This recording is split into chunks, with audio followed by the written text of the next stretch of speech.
So the way the drug works is the way all the botulinum toxin works is so you have the nerve terminal, and the toxin inhibits release of acetylcholine from the presynaptic nerve terminal to the muscle. So there's less acetylcholine going into the muscle.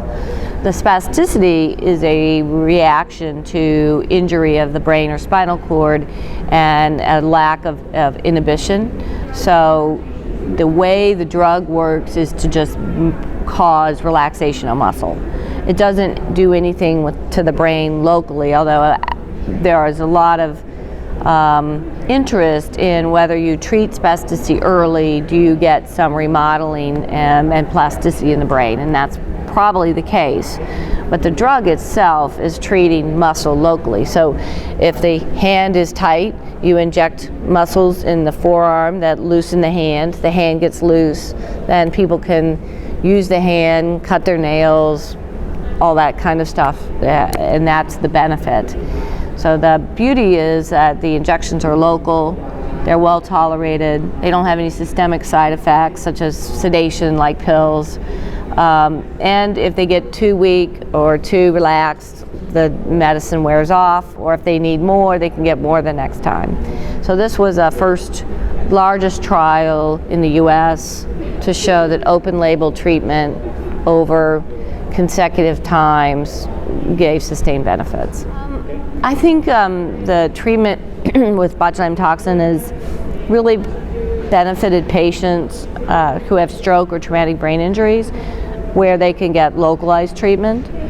And my feeling is that not enough of those patients are getting evaluated. They typically come to me after a family member's seen something like this, because we're really good at taking care of stroke patients. We're get door to needle time and get them their CT and get them in and out of the hospital and find great drugs.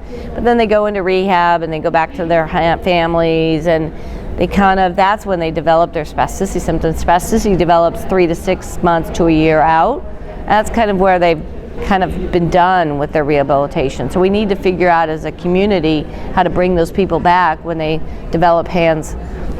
In closing, I'll say that a man came to my office the other day with his fingernails embedded in his palm, and we had to send him to surgery to get the nails pulled out of his palm because nobody was paying any attention.